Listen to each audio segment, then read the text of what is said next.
Hello everyone and welcome back to another episode of Stop Watering Dead Flowers with me, Chris Forbes. Before this week's episode, I just wanted to do a bit of shameless plugging for my Glasgow Comedy Festival show, which is on sale now. I will be doing a work-in-progress show called Father Christmas at the Stand Comedy Club on Friday the 27th of March. This is a pretty unique show. It is all about Christmas and is set at Christmas. The whole theme of the show is Christmas, but with a twist. If that sounds appealing to you, please come on down and check it out. In the meantime, please enjoy this week's wonderful episode. Ladies and gentlemen, fellow gardeners, welcome back to another episode of Stop Watering Dead Flowers with me, Chris Forbes, in association with the Stand Comedy Club. Now, I know I normally start off the show by either reading out one of your stories or telling you one of my own.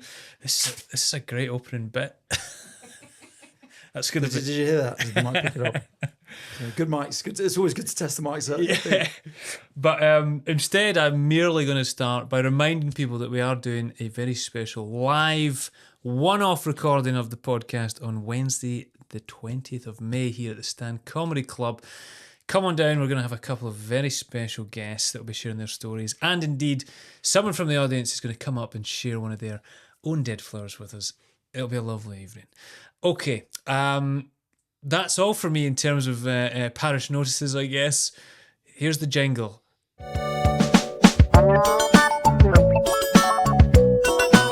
Stop watering dead flowers.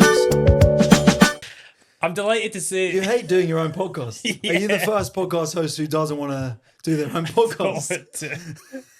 That's amazing. I've never seen someone get low energy to do the podcast. We were chatting and we were having quite a nice chat. I mean, a dystopian chat. But then you went, right, time to start. Normally people go, hey guys, and welcome to the show. And you're like, fucking hell. All right, guys, welcome to the podcast episode. Do you know what's even better? We're talking about that and trying to do and be proactive in clips. But the last guest pointed out actually that there's two cameras, but generally one of them's got the two of us in it because on Spotify people want to watch it. They see us, but then there's only one camera that's just on you because I actually only ever do a clip of the guest. Like, I don't even want to be. I'm not even associated with it. You'll get an algorithm to just do your part. I'm just a voice. Yeah, I'm just teeing up. Stories. You'll be the one who you get the brief through the podcast and be like, I won't be there, by the way, but just so you know how the podcast goes, there'll be a bot there, yeah, and it'll sort of ask you questions. Yeah. So if you are considering that live show, that there will be guests, and then I'm 50-50. You'll be Wizard of Ozzing it behind stage, just sort of half finishing your food. And do you have a childhood there? Listen, Sean will be there. Sean's going to take it. People love to hear from Sean. But no, I'm very excited to do the podcast. As always. Oh God, it's worse when they pretend, isn't it? No, it's really good. Keep going. Yeah. It's worse that. You'd rather tell them just, I will stop it there. Okay. Should we start? Let's do it. Hey, welcome everyone to Stop Watering Dead Flowers. I am delighted to say that this week we have a very special guest, I would say. I mean, all the guests are good. Not all of them are special. We're both surprised when you said that. You looked at me like, are you? I was like, I don't think so. It's the wonderful Ali Woods. How are you, Ali? I'm great. It's always great to hang out with you, Chris. I'll tell you that. You're the sunshine of Glasgow. That's what they're calling you on the streets out there. I'm asking them. Oh, boy. Yeah. As a way of introduction, one of the UK's kind of top stand-ups. Generally, I thought I was on. Moved on already. I see. Well, thanks for having me. That was it. How are you? I should introduce you. I think people will be very familiar with you as well for a lot. Undoubtedly will have seen you online in some guise from sketches, stand-up clips, one or the others. But everything came from stand-up at the base. You'd started stand-up before the lockdown anyway, and then lockdown was when things kind of exploded online. Was that the kind of? Oh yeah, that was it. I started stand-up years before, and I always wanted to do sketches, but I was just so scared of what other people would think. I mean, you're Glaswegian? No. No? Okay. No. Well, Scottish in general. This is a nation that, will never tries to stand out. This is what this great country's built on. Yeah. What are you doing? That's posh. So, I have half Scottish roots in me. Yeah. And I would never have done that. So I never wanted to do it. But then the lockdown happened. I was living with my mate who was suicidal. So fucking downer. Fucking keep it light. We're all struggling. So I thought, why don't we just start? We'll just try. He was off work because, that's fucking woke nowadays. And so you can cry at your laptop. We're all doing it. So we started doing sketches together, and then that kind of started going well. And then that was good. And then I became sort of your girlfriend's favourite online comic. And those people don't like the live show, I'll tell you that. I liked it when he was doing faces. So then I got some traction. But then it's telling those people, I actually do stand-up comedy. Yeah. And I get people come to my show and they've never been to stand-up comedy before. You've opened a whole new world to them. Yeah. And I always tell them it doesn't get better than this. Don't get into it now. Yeah. You've seen the best. Only come and see me. You got one ticket a year and that's mine, all right? So don't start spending your money on anyone else. So yeah, that's kind of how it works. And then now I've started posting. So it's nice to see more recently some of my stand-up doing well online, because I think that's harder. That's harder than sketches. Look, I try and make myself write for an hour every single day. Well, Sunday's off, the Lord's Day. I'm actually Muslim, but what do you think I'm called, Ali? But I do 40 minutes stand up and 20 minutes sketch because it's just harder. Stand up's harder. That's good discipline, though. Yeah, try. Well, it just helps not having sort of a life. You've got kids. You've got people going, Daddy, I want to make precious memories with you. Fuck that, mate. I've got an hour a day writing. If I did have an hour a day where I thought I could write, I'd probably spend that hour thinking, I should be writing. I'm just not doing it. Well, but this is the thing. I do the method, Seinfeld method, not with dating, just with the writing, where you don't say I have to write, you're just not allowed to do anything else. So set timer, set your laptop. Eventually boredom takes over. Because you can't do anything, you can't scroll, you can't watch TV, you can't listen to anything, you're just sitting there and you just start writing. I try and hold a quote in my mind that I heard, I don't know who it's from, and I very rarely take the advice, that the worst thing you write down is still better than the best thing you never did. Yeah. And I was thinking, unless you wrote down the N-word or something, that might that might be worse. Actually, that can stay in your head. Just writing down slurs and being like, this is better, right? It's better to, what do you think of this? I'll maybe have to change my mottos to live by. All right. In terms of this podcast and the format, how are you in general with kind of letting things go? Are you someone that does stew on things? Are you haunted by things in the past? Are you quite good at being like, I'm over it, I've let it, water off duck's back? Me and my partner, very different on this, right? So we've been together for a year and a half, so I've learned more about her mental health degrading. That's the Ali effect. But she has anxiety and she will go away. It's very hard for her. She'll go away from a situation. She's so lovely. Everyone likes her, right? She'll go away from that social situation and be like, I was so weird. Everyone hates me. I have the opposite problem. I'm deluded, right? So I will go away having been embarrassing, made shit jokes and be like, smash that again. God, they're upset. They're probably going home to their loved ones being like, I wish Ali was around again. That was a laugh. So I have that problem. But what I do have is I have these moments in my head that will just come and I'll have a pang and a twang. Brilliant. And then I kind of go, well, you can't do anything. And there's like a physical shiver. Okay. But I'm quite good at being like, what's the point in deliberating over it? It's in the past. Oh, that's good. Yeah, I'm striving to get to that point. Really? I'm just kind of been weighed down by all of them. You stew over it. Yeah, you got a nice cocktail. A hell of a meal, yeah. Yeah. But what's the point? That's what I say to my partner. I shout at her when she's being anxious. I go, what's the point? Get over it. Everyone thinks you're mental. That's sort of what I say to her, sort of helping her out. But I'm trained. She'll be suicidal soon. So, but point being, it's like, but how is that gonna help? Like, I just think you got to move on. I'm a big believer in stoicism, man. Yeah. You read the Daily Stoic? No. It's great, man. I read that, and I was just like, you can only control what you can control. I'm a big believer in that philosophy. Yeah. And so that's kind of where I am with it. Crikey. Control the mute button on the phone there. That was good. Well, I'm on airplane mode. That's what annoyed me, because I was like, that's a calendar. The funny thing is, it's probably my phone. Oh no! Genuinely, it's my phone saying I need to post on socials. That's me. That's me living in the moment.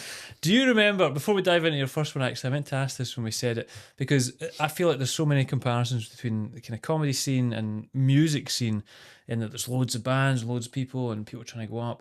And then sometimes there's just like that one song finally hits for them, or it goes well.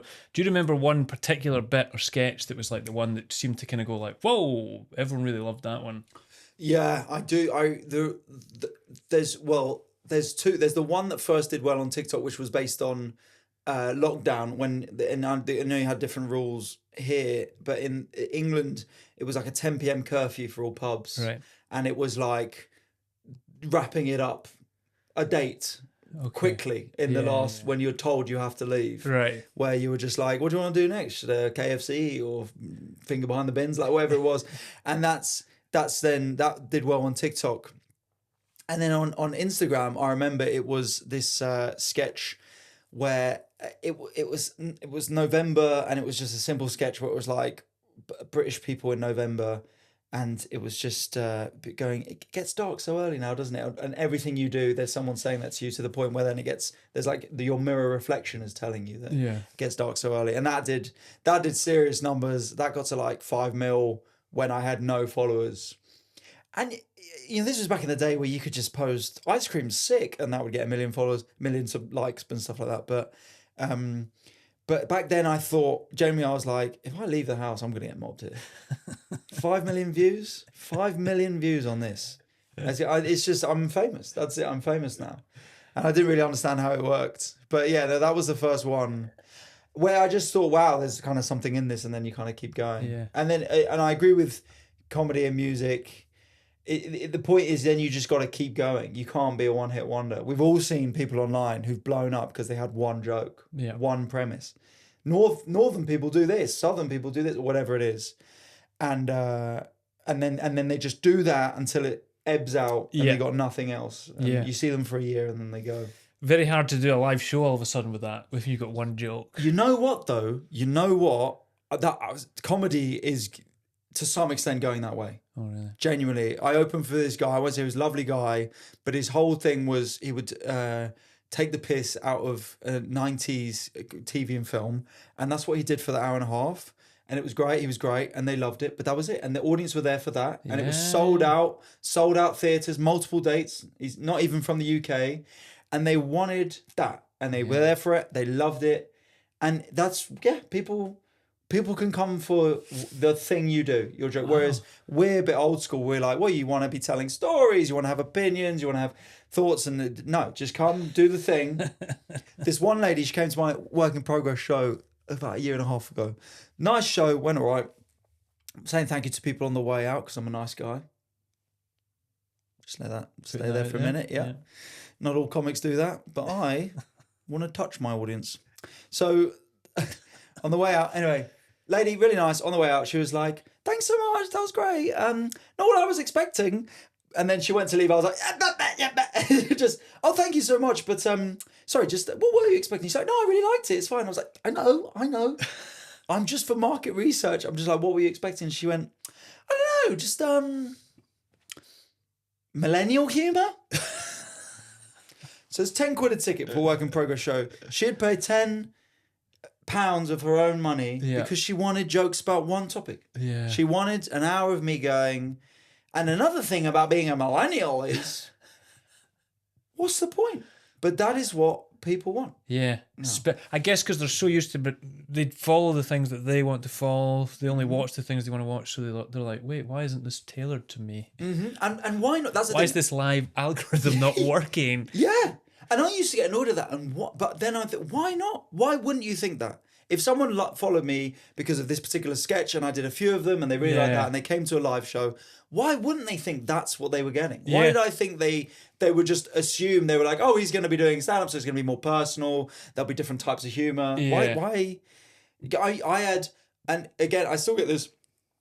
I did a lot of sketches about British people, and I know we're in Scotland, so I'm not fucking British, but British people. Now I changed it to English, but that because they did well, that type of British where it was like the British that gets exported, the Hugh Grant Englishness that is British. And I thought this, because I'm taking the piss out of it, I thought it would be like people who live in the UK would laugh at it. But no, it was non-native English people who lived in England, right?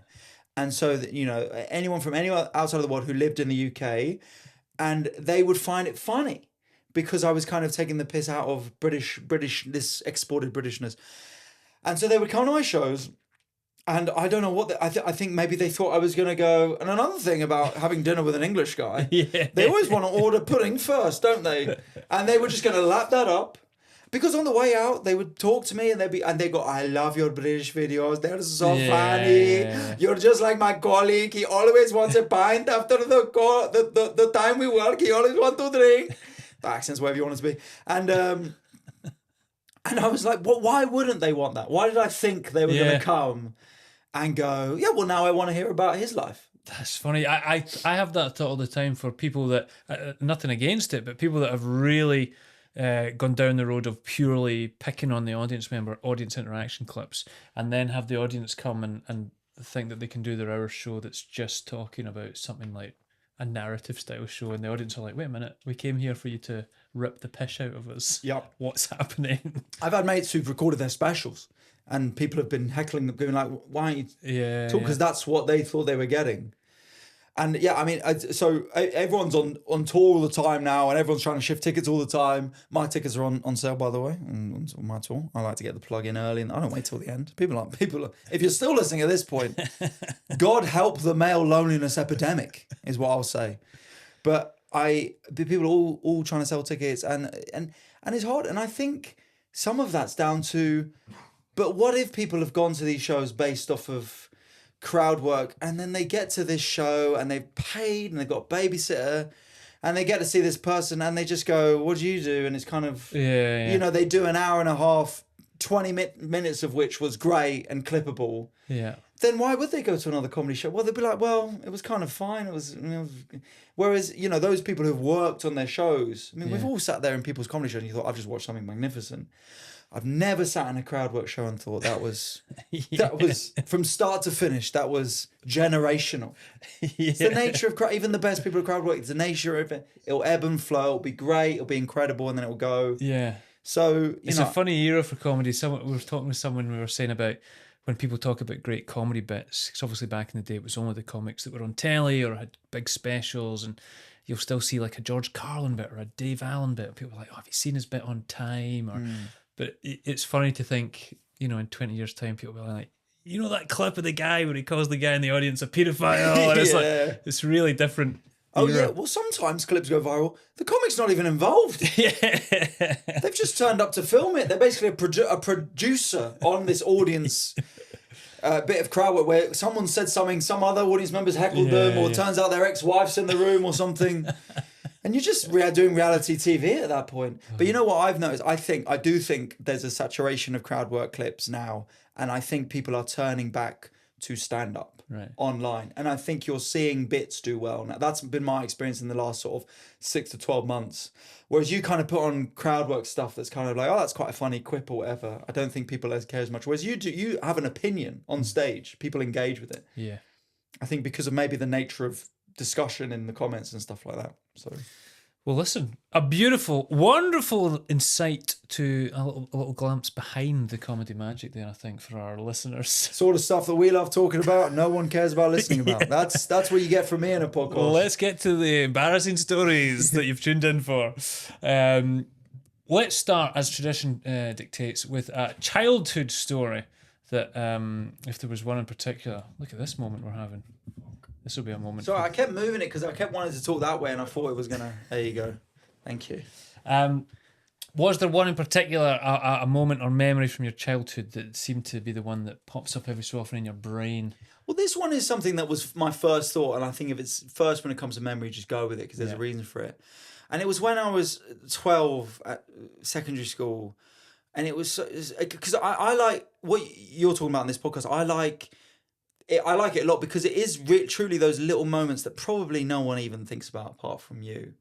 I mean, there's times where I've obviously had horrible times, but they're like big grand moments Yeah. or like had arguments and stuff. But obviously, someone else is involved. But I remember I was at school.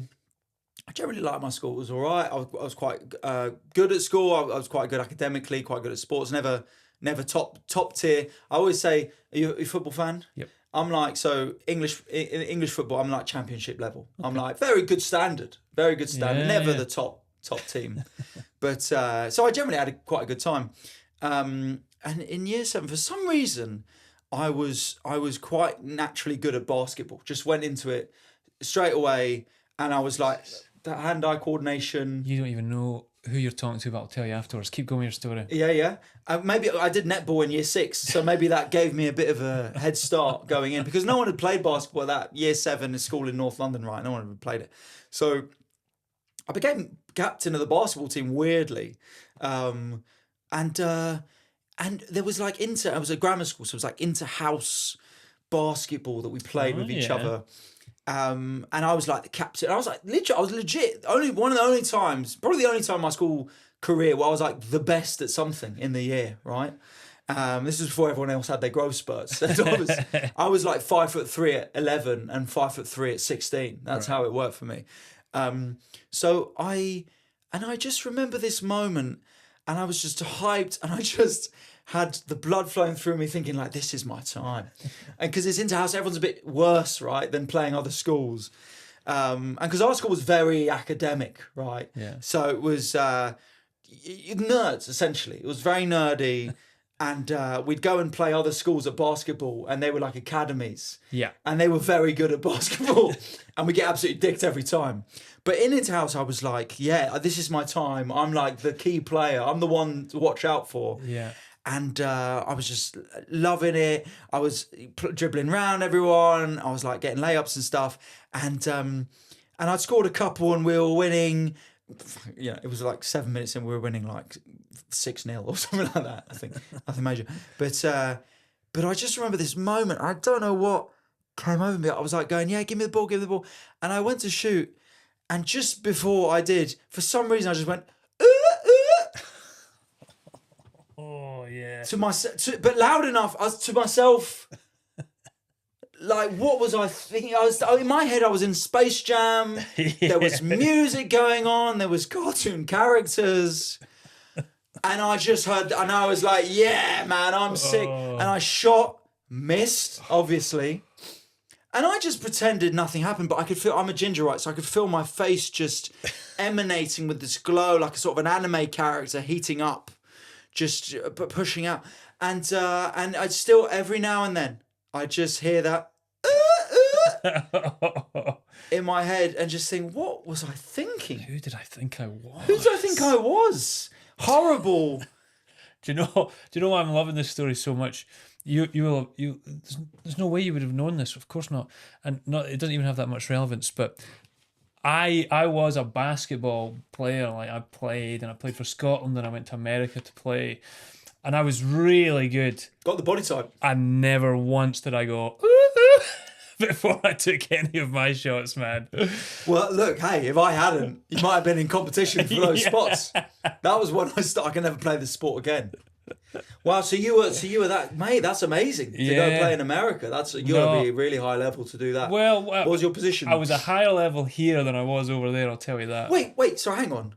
You were a higher level in Scotland than in America. That's really hard to believe for basketball. I thought the best basketball players would have been here in Scotland. But you're telling me that there was a little bit more competition in the United States of America when it came to basketball. It was a big surprise. Right, okay. It really curtailed my career. Yeah. They were like, guys, we got another Scottish guy coming over, right? Yeah. So everyone get ready. Turns out they have a big league over there. Oh, really? Yeah. Is there money in it, do you reckon? I think a few bob. I get paid a few bob for this. But yeah, my positions changed immediately once I got over there. Yeah. I was You like were the tall coach. guy over here. Then I was pretty small. Wiping the floors, yeah. But that's it, isn't it? The height's incredible. I remember when you get into that elite level, I volunteered at the Olympics because I was in London. It was in London, right? I was 18. It was perfect timing. And I said like I want to be football with every other 18-year-old guy who wanted to do it. But I'd actually played water polo at my school. Right, that was actually the opposite of basketball. Yeah. And now we thought we were good at that as well. And then we go to the private schools, and they would be so good at it. Yeah. So we couldn't do either class. We couldn't beat either class except in maths Olympiad. That's where we were fucking all those losers. So but yeah, I played some water polo, and as soon as I said, because I was kind of listing the sports I played, I was like, all the ones I'd be like football, basketball, rugby, cricket, tennis, water polo, and then they went, water polo, in you go, mate.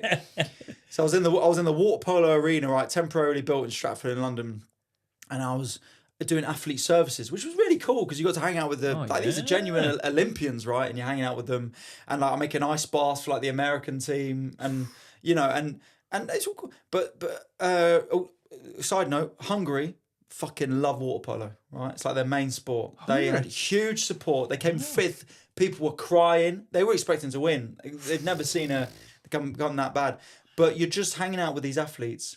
And what you're saying there about basketball at that level, it's like if someone's 6'3" in the team, they're the short ass. Yeah. They're he's probably good with his hands. Yeah. Because literally everyone, it's like Space Jam. Everyone is that high. It's the development and investment in it at school level. Because even at school over there, weightlifting is a class. Like it was called sports development. Really? So you could have like English and math, and you had to go and lift weights. Yeah, wow. Because we don't have that collegiate sports system here.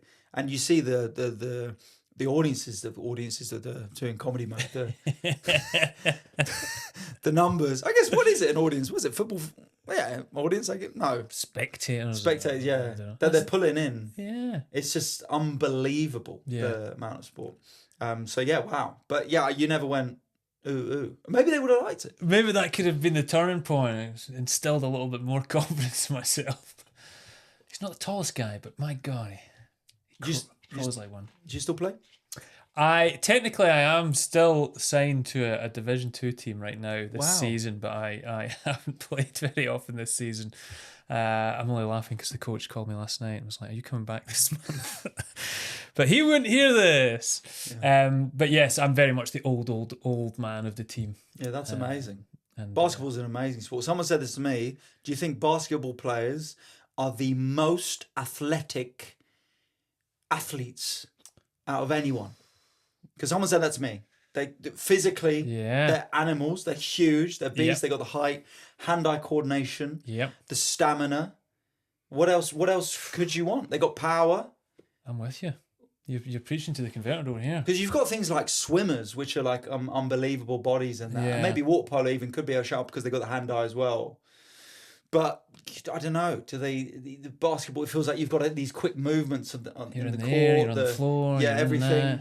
You're right. I truly am one of life's best movers. Yeah, that's what everyone's saying. It's funny seeing you light up with the basketball chat, but when you started your own podcast, you were quite in the dumps. God, if I could do a basketball podcast in Scotland, that would be great. You have that look. You get this with dads, right? Where they give you they look off to the corner of the room and they remember their old life, and they have a little smile and they go, "Yeah, that was when I was happy." I mean, I've got a happiness now, but it's kind of a diluted happiness. It's sort of a stale hum of a happiness, but yeah, back then, I used to be somebody. I used to. Oh yeah. Anyway, back to my life. That's a good one, though. That is good. I'm delighted it had a basketball tangent involved. Let's move on from the childhood one. Let's see where that took you. Do you want to go career or relationship next? I'll let you choose. In terms of career, obviously you work in comedy just now, but were you someone that had a lot of jobs? And similarly, to double barrel the question, you're in a relationship right now. Are you someone that's had a lot of relationships? I mean, have you lots of different options to pick from both these topics? So, no to both. I worked in one job for a long time and then did comedy. Right. And with relationships, I didn't have a proper relationship until I was 28, like a proper long-term relationship after that. But certainly did a lot of dating. And so I think we'll go with relationship first because chronologically, all right, in my life, that's this happened before Okay. I had the job. So this would have been 2015. I was probably 21 at the time, and I'd met this lady. We really got on. She was my friend's friend, and she lived in Amsterdam, visiting my friend at uni in the final year. And we really got on. We kind of, we got off with each other and stuff. And but she had to leave, and we stayed in contact. And she was like, "Look, do you want to come to Amsterdam? Do you just want to come for a weekend? Yeah. Like, it would be fun." And I'm like, "Yeah, it would be fun." But I didn't have any money at the time. And we split a bus for me. She paid half, so I'd take this, whatever hour bus it was. That's romantic. Yeah, it was lovely, right? It was great. And then I just stayed with her for a few days. It was wicked. But this was a time in my life where I was very emotionally unintelligent. I was not able to be honest with the women I was dating because I felt like I was hurting them, when actually the sort of the mystery was even more hurtful, really. Yeah. Because I couldn't just say to someone, "I don't want this right now." I'd have to sort of come up with some sort of, if only it could be, but it can't, right? And this was the case here and she's since, we're still friends now, and she's since told me that at that point, she's very kind of live in the moment sort of person, right? And at that point, if I'd have said she wanted to just be in a relationship, even though we're long distance, or move to London, she would have just gone, "Fuck it, why not?" This is, and she's done that for guys, other guys. And at that time, I'm sort of, it's the last day, and we've had a great weekend. It's been quite intense, obviously, but it's been really fun and all that. And and I'm kind of like wrapping up, and in my head I'm kind of thinking, and it was just because in my head I was like, I don't really want a relationship. It wasn't particularly her. There was nothing wrong with her or whatever, but I just felt like I was like, I don't really want a relationship. If it's going to have a relationship, it's got to be this unbelievable special feeling, which I don't really have. This is great and all that, because I was very immature, and I just was so in my own head with my own life, and so we're kind of talking, and then it becomes, whenever you have, I don't know if you've had this, whenever you have these kind of little holiday relationship things, when it ends, how do you leave it? Because you can't just go, bye. There's some sense of, do I see you again? Yeah. What's the plan? Obviously, this is quite big. And so I was kind of like, so I was going to her, "Hey, look, this was really fun, really great." And we're literally at the bus stop waiting for my bus. Yeah. And she's like, "Yeah, it was really, really fun." And I'm like, "Yeah, it's just like a shame that it's just not, And she's like, what do you kind of mean? He's like, "Well, have you heard that Bob Dylan song, 'It Ain't Me, Babe'? That's I think that's the best way to describe this." And she goes, "Yeah, I've heard that." And I go, "Then So, hopefully I'll bump into you. I get my bus. Oh, no. The only thing I like about myself there is that I didn't burst into song. I didn't start singing it to her. But I think about that all the time. Imagine that, the gall of this bloke saying, "Hey man, you might be emotionally invested with this, but you should listen to this song by Bob Dylan. That'll tell you everything you need to know about me. Putting my bag back on my shoulder. Later, babe." How long do you think it took you before it hit you how mental that was? Do you think were you on the bus and then went, "What did I just say?" No, you give me so much credit for how not deluded I am, how quickly I matured. I was on the bus being like, well, that was the best way to do that. I was like, that song has everything. She'll understand. She'll probably listen to it. Be like, that's this, and this guy's got great taste in music as well. Like, now I feel at peace. Yeah, I had no shame at that time. Oh, wow. And just later, and as the years went past, and as we stayed in touch, I kind of went, what the fuck was I doing? I was about to ask, because you've stayed in touch and you said, it seemed like it wasn't like a messy thing or anything. Did she ever bring it up, or like, has it ever been brought up as a joke since? Like, do you know that that's what you did? Like, do you remember that you told me to listen to a Bobby Dylan song? No, never. Yeah, I mean, she must tell other people that if they were like, "Oh, how did it go with the guy? Did he come over?" What did he say? Yeah. Well, so the only saving grace with that is that if she was into me at that time and that was going to hurt me not wanting to be in a relationship, me saying that I think would have been a good, I would not want to be with a man like this. Yeah. Like, oh, thank God. Red flag. Dodged a bullet. Yeah. When there was more songs. Down your window. And you'd be like, yeah, thank God. Good for me. Yeah. I can move on very quickly. Oh, I've already moved on. Great. That's a cracker. That's a good one. I can imagine you thinking about that once every so often, just going, oh, yeah.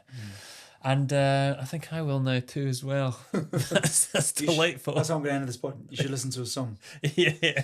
Think of a requisite song that would just, be perfect. Let's move on then to the career one. I take it you're at a point in your life now where you've matured as well now, emotionally and romantically, and you're into a career.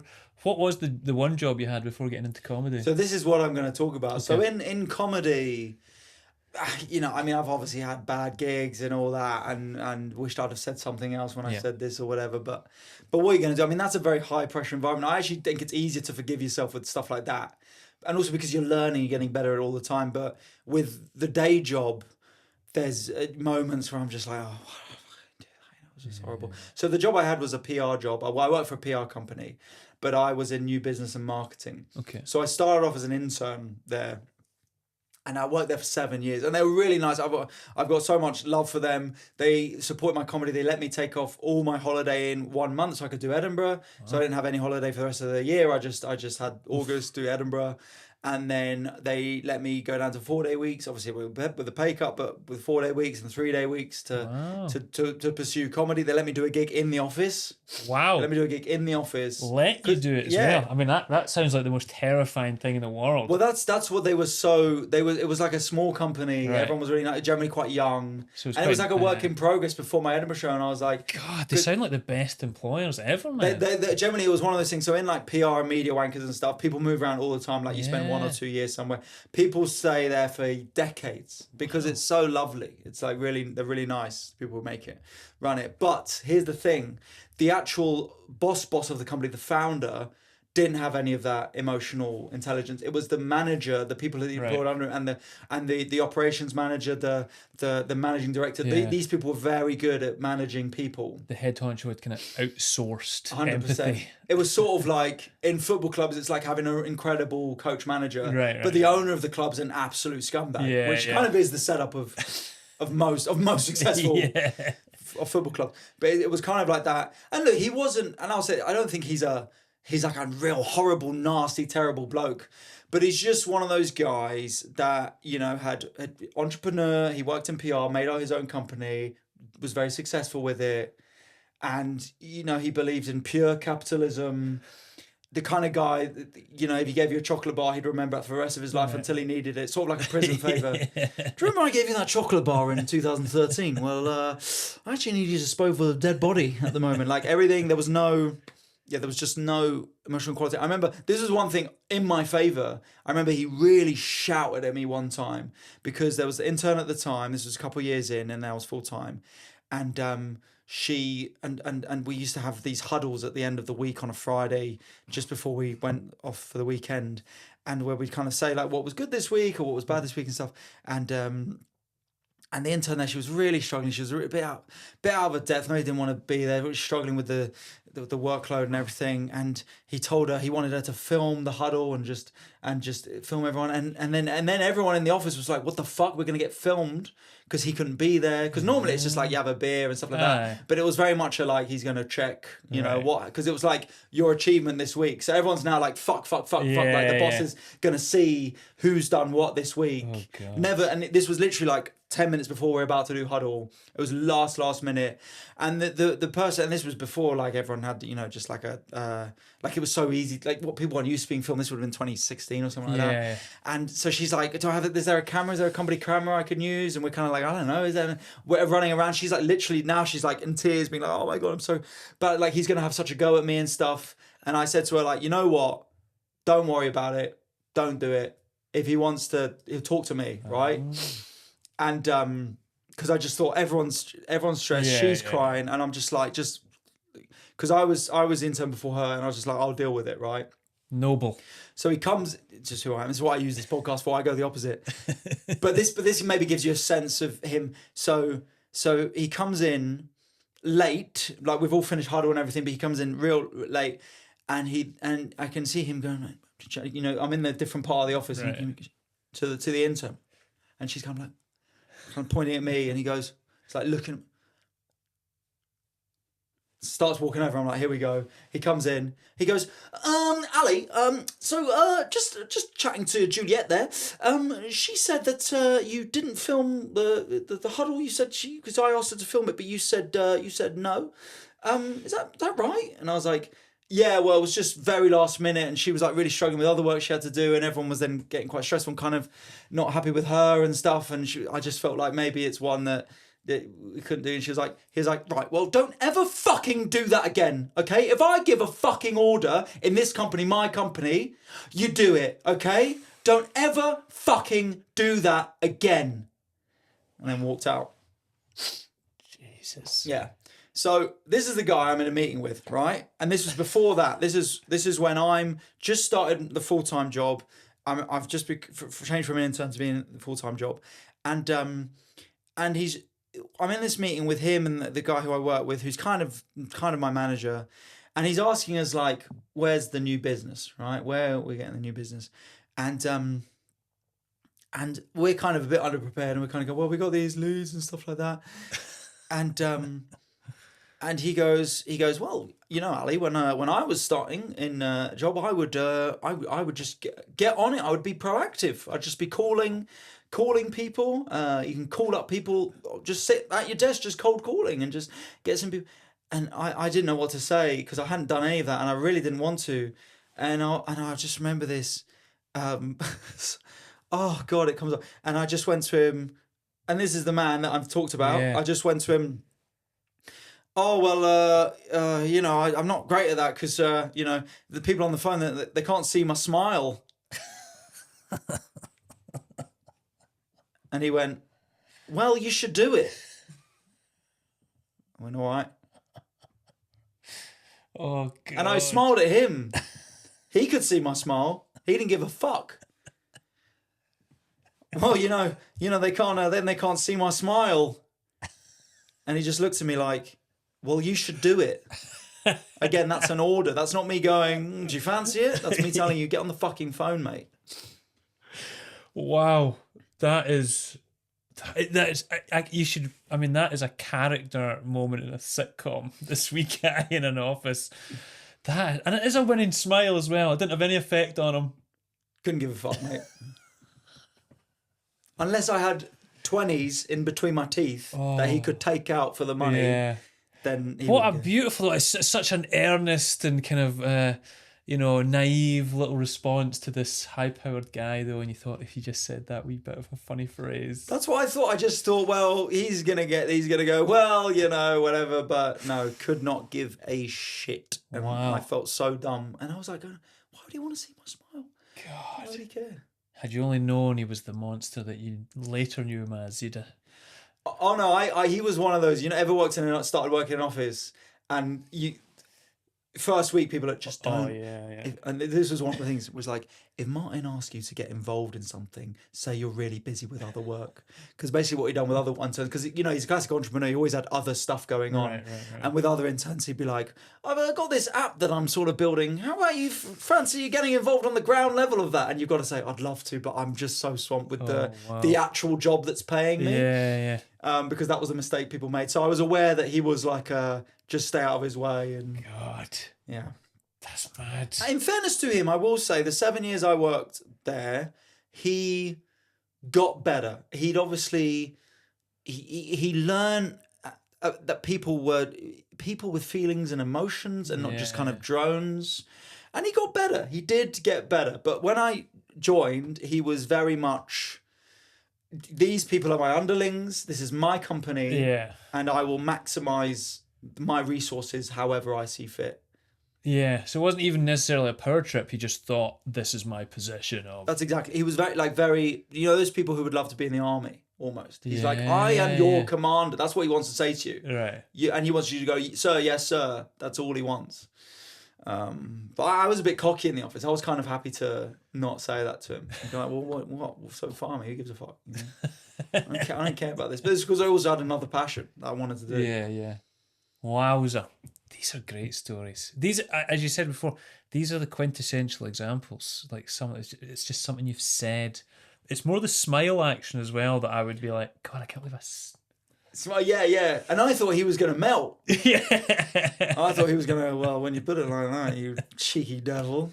You know what, me and you, dinner tonight. Let's go have a nice night out on the town. But he just looked at me confused and annoyed. Man. What have you got coming up? You are on tour right now. This will be out whilst you're still on tour. Oh yeah. What places all around the UK? All around the UK.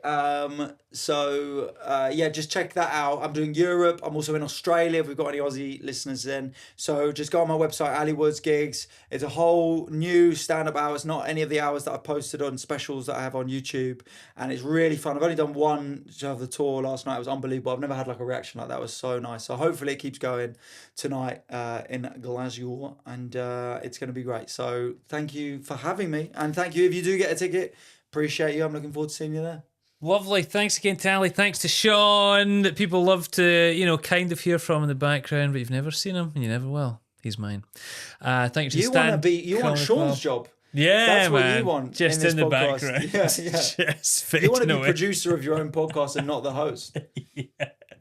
And then bark commands at people like your old boss as well. You want to be like the DJ Khaled of podcast. You're not even singing, you're not even making the music. I'd love that in the background. Just come on, Chris Forbes, just halfway through. That's it. Thank you to people listening and for those that watch as well. I always forget people watch, but of course that's what it's all about. And thanks to the Patreons in particular. Thank you very much. If you want to sign up, £3 a month. What is that? Well, it is a lot of money to people, but not very much to the most of you. I feel like you could support this independent podcast. Thanks as always to the Stand Comedy Club. We'll see you next time. Don't forget to check out the live show, 20th of May. Thank you.